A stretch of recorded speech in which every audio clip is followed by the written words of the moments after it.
ఓం మహాగణాధిపతయే నమః. ఓం గురుభ్యో నమః. ఓం శ్రీమాత్రే నమః. పరమేశ్వర స్వరూపమైనటువంటి జ్యోతిష, వాస్తు మరియు ఇతర అనేకమైనటువంటి శాస్త్రములను మనకు అందించినటువంటి మహర్షులకి నమస్కారం. హయగ్రీవ హయగ్రీవ హయగ్రీవేతి యో వదేత్తస్య నిస్సరతే వాణి జనుకన్యా ప్రవాహవత్. అరుణాం కరుణాతరంగితాక్షీం ధృతపాశాంకుశపుష్పబాణచాపాం అనిమాదిభిరావృతాం మయూకైః అహమిత్యేవ విభావయే భవానీం. శ్రీమాత్రే నమః. ప్రేక్షకులకి ఆ లలితాంబిక అమ్మవారి యొక్క అనుగ్రహం పరిపూర్ణంగా కలగాలని మనస్ఫూర్తిగా కోరుకుంటూ మనం ఈరోజు చెప్పుకోబోయేటువంటి టాపిక్ ఏదైతే ఉందో, ముఖ్యంగా ఈ యొక్క అక్టోబర్ మాసంలో 1వ తేదీ నుంచి నెలాఖరి వరకు ఉన్నటువంటి గ్రహస్థితి ఏ విధంగా ఉంది అని ముఖ్యంగా ముందుగా చూసుకున్నట్లయితే, ఈ యొక్క మాస ఫలితాల్లో కుజుడు మిథునంలోని, అదేవిధంగా గురువు వృషభ రాశిలోని మనకి ఈ అక్టోబర్ మాసంలో 10వ తేదీ నుంచి గురువు వక్రిస్తున్నాడు చెప్పాలంటే. అదేవిధంగా అక్టోబర్ 20వ తేదీ నుంచి కుజుడు నీచ పొందుతున్నాడు, గుర్తుపెట్టుకోండి.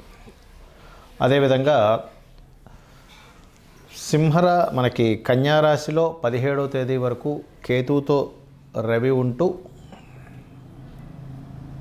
ఈ రవికేతువులతో పాటు మనకి ఆ యొక్క బుధుని యొక్క సంచారం ఉంటూ, ఆ బుధుడు 13వ తేదీ నుంచి తులలోకి రావడము, 11వ తేదీ నుంచి శుక్రుడు వృశ్చికంలోకి వెళ్ళడము, శని వక్రించి కుంభంలో ఉండడం జరుగుతుంది. ఈ యొక్క గ్రహస్థితిని అనుసరించి 12 లగ్నాల వారికి, లగ్నం తెలియని వారి రాశి వారికి ఎటువంటి శుభ ఫలితములు జరగనున్నాయి, ఏ విషయాల పట్ల జాగ్రత్తగా ఉండాలనేటువంటి విషయాలు చెప్తుంది. నేనైనప్పటికీ కూడా చెప్పిస్తుంది సాక్షాత్ ఆ లలితా అమ్మవారి చెప్పిస్తుందని భావిస్తూ ఒక్కొక్క లగ్నం గురించి లేదా ఒక్కొక్క రాశి గురించి తెలుసుకుందాం. మీన లగ్నము, మీన రాశి. మీనం వారికి కనుక చూసుకున్నట్లయితే రాశ్యాధిపతి, లగ్నాధిపతి అయినటువంటి గురువు 3లో ఉండి వక్రించాడు. దీనివల్ల ఏమిటి ఫలితము? ఎక్కడికో దూర ప్రాంతాలకు వెళ్ళిన వాళ్ళు మరలా మీ కుటుంబాన్ని మీరు చేరుకునేటువంటి యోగాన్ని ఇస్తున్నాడు ఇక్కడ. అలాగే దీంతోపాటు ఈ యొక్క శని 12వ స్థానంలో కుజుడి యొక్క దృష్టిలో ఉన్నాడో, ఇది వివాహ నిర్ణయాలు, వివాహ జీవితము, అదేవిధంగా ఇన్వెస్ట్మెంట్ సంబంధించినటువంటి విషయాల్లో కొంత జాగ్రత్తగా ఉండాలని చూపిస్తుంది. లగ్నంలో రాహు ఉన్నందుకు సర్వసాధారణంగా ఇమాజినేషన్ని పెంచుతూ ఉంటుంది. ఏదో అవుతుందేమో, ఏదో చేయాలేమో, ఇక్కడేదో నేను తప్పుడు నిర్ణయం తీసుకుంటున్నానేమో, ఇట్లాంటి ఆలోచనలు ఇస్తూ ఉంటుంది. ఎందుకంటే ఇక్కడ ఎప్పుడైతే 20వ తేదీ నుంచి కుజుడు నీచ పొందుతున్నాడో అది అటువంటి రిజల్ట్ని ఇస్తూ ఉంటుంది. అలాగే ఈ బుధుడు మనకి అష్టమ స్థానంలో చేరుతున్నాడు. దీనివల్ల కొంతవరకు ప్రాపర్టీ లాభాన్ని కూడా ఇస్తాడు. బుధుడు ఎప్పుడైనా అష్టమంలో ఉంటే, చతుర్థాధిపతి కనుక, అది కూడా కొంత 12వ స్థానంలో శని కుజుడు ఉన్నందుకు కొంత తండ్రి గారు ఆస్తికి సంబంధించిన విషయంలో కూడా కొన్ని ఘర్షణలు ఏర్పడతాయి. కానీ వంశపారపర్యంగా వచ్చేటువంటిది ఏదైనా ఆస్తి ఉన్నట్లయితే అది కొంతవరకు గొడవల తర్వాత వచ్చేటువంటి యోగాన్ని కూడా ఇస్తాడు ఇక్కడ. కొద్దిగా సంతానం కోసం ప్రయత్నం చేసేవారు కొద్దిగా జాగ్రత్తగా ఉండాలి. అనుకోని లోన్స్ లభిస్తాయి. అదృష్టం కొద్ది వచ్చిందా ఈ లోన్ అన్నట్టుగా ఉంటాయి కొన్ని విషయాలు, బికాజ్ ఆఫ్ 6th లార్డ్ నీచభంగ రాజ్యయోగంలో ఉన్నందుకు. కాకపోతే ఈ 6వ అధిపతి 8లో ఉండడము, 7వ స్థానంలో కేతు ఉండడము, 12లో ఉండే శని మీద కుజుడు దృష్టి ఉండడం, ఇవి మాత్రం పర్టికులర్గా మీరు వివాహము లేదా లైఫ్ పార్ట్నర్ని ఎంపిక చేసుకునే విషయంలోని, బిజినెస్ పార్ట్నర్స్ని ఎంపిక చేసుకునే విషయాల్లోని కొంత జాగ్రత్తగా ఉండాలి అనేటువంటిది మాత్రం చాలా స్పష్టంగా గోచరిస్తుంది. అలాగే మరొక విషయం ఏంటంటే, ఇక్కడ గమనించుకున్నట్లయితే ఇక్కడ ఈ యొక్క లగ్నాధిపతి 3లో ఎప్పుడైతే ఉన్నాడో అది వక్రించాడు. ఇది కొంతవరకు ధనయోగాన్ని ఇస్తుంది. బికాజ్ ఆఫ్ లగ్నాధిపతి 2కి కనెక్ట్ అవుతున్నాడు కాబట్టి ఫైనాన్షియల్గా గ్రోత్ అయితే ఖచ్చితంగా ఉంటుంది, అందులో ఎటువంటి సందేహం లేదు. కొంచెం ఇన్సూరెన్సెస్ విషయాల్లో కొంచెం జాగ్రత్తగా కనుక మీరు మెదిలినట్లయితే ఇన్సూరెన్సెస్ మూలంగా మీకు చాలా లబ్ధి కలుగుతుంది. ఎప్పుడైతే అష్టమంలో ఉన్నటువంటి రవి నీచభంగ రాజయోగాన్ని ఏర్పరచుకున్నాడో. కాకపోతే ఇన్వెస్ట్మెంట్ చేసేటప్పుడు కొంత జాగ్రత్తగా ఉండండి. విదేశాలకు వెళ్ళేటువంటి అంశాల్లోని సహజంగా రాశిలో రాహు సంచారం జరుగుతున్నది, విదేశీ యోగాన్ని ఇస్తాడు. కాకపోతే శని నుండి కుజుడు దృష్టి ఉన్నందుకు కొంత విదేశాలకు వెళ్ళి అక్కడ ఏదైనా కొత్త ఇన్వెస్ట్మెంట్ చేయడం వల్ల ఇట్లాంటి కొంత స్ట్రెస్ని కలుగజేస్తూ ఉంటాడు. ఇది అయితే ఇక్కడ ఉద్యోగ సంబంధించిన విషయంలో కొత్త అవకాశాలు వస్తాయి, కాకపోతే మార్పులు కూడా చూపిస్తుంది. ఇక మీరు చేయవలసినటువంటి దేవతా ఆరాధన ఏమిటి అని చెప్పి చూసుకున్నట్లయితే సుబ్రహ్మణ్యేశ్వర స్వామి అష్టకము, రాజరాజేశ్వరి అమ్మవారి యొక్క ఆరాధన. నవగ్రహాల్లో ముఖ్యంగా శని, రాహువు, కేతువు, కుజుడు ఈ 4 గ్రహాల దగ్గర దీపారాధన చేసి 9 ప్రదక్షిణాలు చేయండి. గోవు క్యారెట్స్ బెల్లము తినిపించండి, అనే విధాలు బాగుంటుంది. ఈ నెల 20వ తేదీ నుంచి కుజుడు నీచ పొందుతున్నాడని చెప్పుకున్నాం. అయితే ఇక్కడ చాలామందికి జాతకం ఉంటుంది, వాళ్ళకి డేట్ ఆఫ్ బర్త్ రాస్తారు, కొంతమంది రాయరు. పలానా లగ్నం అని కానీ నక్షత్రం అని కానీ రాశారని కానీ తెలియదు. మరి తెలియని వాళ్ళ పరిస్థితి ఏమిటి చూసుకున్నట్లయితే, మీరు నవగ్రహాలలో కుజ శని గ్రహాల దగ్గర దీపారాధన చేయండి. గోశాలకు వెళ్ళి గోవులకి క్యారెట్స్ బెల్లము తినిపించండి. ఎందుకంటే మీ యొక్క జన్మజాతకంలో గనక కుజశనుల యొక్క సంబంధం ఉంది అంటే, ఎలాగా కుజశనులు కలిసి ఉండడం కానీ, కుజుడు రాసుల్లో శని, శని రాసుల్లో కుజుడు పరివర్తనా యోగం ఉండడం కానీ, లేనట్లయితే ఒకే రాశి సంబంధం అంటారు. అంటే చూడ్డానికి అవి వేరువేరు రాశుల్లో ఉన్నట్టున్న ఏకరాశి సంబంధం అంటే, ఎలాగా సింహము కర్కాటకంలో ఉన్న, లేదా మనకి మిథునము కన్యా రాశుల్లో ఉన్న ఈ 2 బుధరాశులే.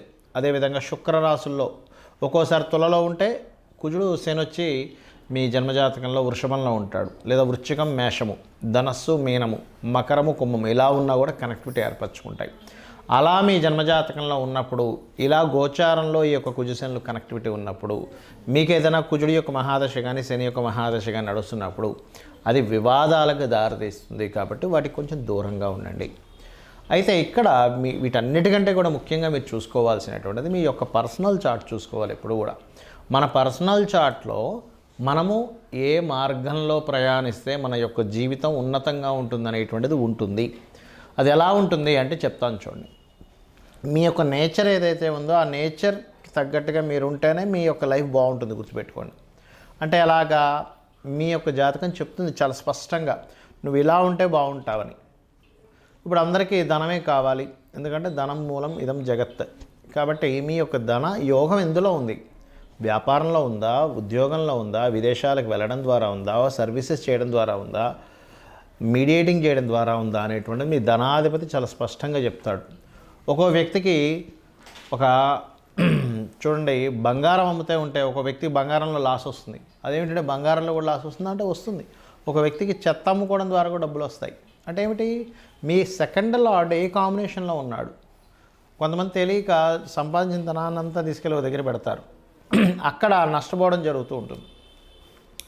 ఆ రకంగా దాదాపుగా ఏంటంటే మీకు తెలియకుండానే కొన్ని తప్పిదాలు జరుగుతుంటాయి. మీ యొక్క జన్మజాతకాన్ని స్పష్టంగా అంటే ఒక దాని గురించి సరైన పట్టున్నటువంటి మీకు తెలిసిన ఆస్ట్రాలజర్కి చూపించుకున్నట్లయితే చాలా స్పష్టంగా చెప్పడం జరుగుతుంది. ఏమంటే ఇక్కడ మీరు ఇన్వెస్ట్మెంట్ చేయండి, ఇక్కడ మీరు చేయొద్దు, ఇది ఇలా చేయండి అనేటువంటిది.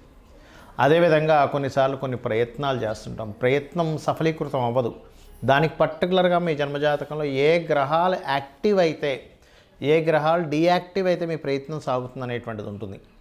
అదేవిధంగా మీ యొక్క జాతచక్రంలో జ్యోతిష్శాస్త్రం అంతా ఒక ఎత్తు అయితే వాస్తు మీరు ఏ డైరెక్షన్లో ఉండాలి అంటే, చిన్న ఎగ్జాంపుల్ చెప్తాను చూడండి. మనకి మన లైఫ్లో కూడా కొన్ని చేసే పనులు, చేయకూడని పనులు ఉంటాయి కొన్ని. అలాగే జ్యోతిష్శాస్త్రం వాస్తుపరంగా కూడా ఉండకూడని డైరెక్షన్స్, ఉండే డైరెక్షన్స్ ఒక్కొక్కరికి ఒక్కో రకంగా ఉంటుంది. మీ పేరులో ఉండే మొదటి అక్షరాన్ని వర్గుగా తీసుకొని వర్గు నిర్ధారణ పరంగా మీరు ఏ డైరెక్షన్లో ఉంటే బాగుంటుంది అంటే, మనకు శాస్త్రంలో అన్ని డైరెక్షన్స్ మంచివే, కానీ మీకేది సరిపోతుందని చెప్పబడింది శాస్త్రంలో. మీ పేరులో ఉండే మొదటి అక్షరాన్ని మీకుండేటువంటి మీరుండే డైరెక్షన్ని తీసుకొని దాన్ని క్యాల్కులేట్ చేస్తారు. దాన్ని వర్గు నిర్ధారణ అంటారు. దాని గురించి నేను 8 వీడియోలు చేశాను. పంచాంగాల్లో కొన్ని తప్పులు ఉన్నాయని చెప్పాను. మీరు అది క్లియర్గా క్యాల్కులేటివ్గా చెప్పినటువంటిది మీరు చూసుకోవచ్చు కూడా. అదేవిధంగా కొంతమందికి సంతానం ఎందుకు కలగట్లేదని కానీ దానికి ఏం చేసుకోవాలి, చిన్న రెమెడీస్తో దక్షిణామూర్తి ఆరాధన, దత్తాత్రేయుడు యొక్క ఆరాధన ద్వారా సంతానం కలుగుతుంది. లేదా మీ పంచమాధిపతి ఎవరో తెలుసుకొని చేయొచ్చు. కొన్నిసార్లు అదే పంచమాధిపతి షేర్ మార్కెట్కి, సినిమా ఫీల్డ్కి, కొన్ని లవ్ రిలేటెడ్ సంబంధించిన విషయాలు కూడా కనెక్ట్ అయి ఉంటాడు. అలాంటప్పుడు ఆ ఫీల్డ్స్లో రాణించే యోగం ఉంటే ఖచ్చితంగా రాణిస్తారు, అందులో ఎటువంటి సందేహం లేదు. కొంతమందికి సినిమా ఫీల్డ్లోనే టాప్ పొజిషన్లోకి వెళ్తారు, అదే సినిమా ఫీల్డ్లోకి వెళ్ళడం ద్వారా డౌన్ఫాల్ అవుతూ ఉంటారు. సో అది అసలు ఎందుకు జరుగుతుంది అనేటువంటిది మనం పట్టుకోగలగాలి. అదేవిధంగా వివాహ సమయాన్ని కానీ, వ్యాపార సమయాన్ని కానీ, విదేశాలకు వెళ్ళేటువంటి యోగాలు కానివ్వండి, కొన్ని తెలుసో తెలియకో పూర్వజన్మలో చేసినటువంటి కొన్ని కర్మల ఆధారంగా కొన్ని దోషాలు ఏర్పడతాయి. అంత మాత్రం చేత ఏదో దోషం ఉంది, నా జీవితం ఇంక ఇక్కడ అయిపోయింది, ఏలినాడు శని నడుస్తుంది కాబట్టి ఏదో అయిపోయింది, సర్పదోషం నడుస్తుంది కాబట్టి ఇంక నా జీవితం అయిపోయింది అనడానికి లేదు. అలా ఎక్కడా కూడా శాస్త్రంలో చెప్పలేదు అంటారు ఆయన. ఎందుకంటే ఏ మహర్షి కూడా ఏ గ్రంథంలోని కూడా నీకు ఈ దోషం ఉంటే నీ లైఫ్ ఇంకా అయిపోయిందని ఎక్కడ రాయలేదు. చూపించండి కావాలంటే. నీకు ఈ దోషం ఎందుకు ఏర్పడిందో చెప్పాడు మహర్షి. నువ్వు ఈ కర్మని చేసావు కాబట్టి నీకు ఈ దోషం ఏర్పడింది.